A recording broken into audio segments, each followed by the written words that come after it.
सुप्रभात. हे इथे आवळे इडली पात्रामध्ये मी उकडून घेतलेले आहेत.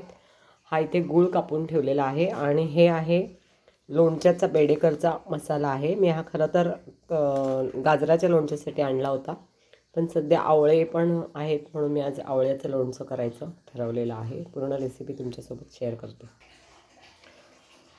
आवळ्याच्या मी अशा बिया बाजूला काढलेल्या आहेत आणि एक आवळ्याला चमकीसारखं काळं असतं ते पण बाजूला काढलेले. आता हा गूळ आणि हा बेडेकरचा लोणच्याचा मसाला आणि सोबतच हे सेंधव मीठ, साधी थोडीशी मिरची पावडर, हळद आणि हिंग हे सगळं एकत्र मिक्स करणार आहे आणि नंतर याच्यात गूळ पण मिक्स करणार आहे.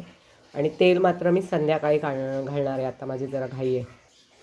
तुम्ही पाहू शकता माझं हे आवळ्याचं लोणचं तयार झालेलं आहे. आता मी हे बाऊलमध्येच ठेवणार आहे. संध्याकाळी तेल उकळवणार, त्याच्यामध्ये मोहरी आणि हिंग टाकणार आणि मग ते तेल थंड झाल्यावर हे लोणचं बरणीत भरून वरती मग हे तेल घालणार आहे. बिया बाजूला काढलेल्या आहेत. अशा प्रकारे इतक्याच भांड्यांचा वापर करून हे लोणचं तयार झालेलं आहे. आवळ्याचं हेल्दी लोणचं केसांसाठी खूप चांगलं असतं, त्वचेसाठी पण चांगलं असतं. आवळा हे प्रतिकारशक्ती वाढवणार आहे.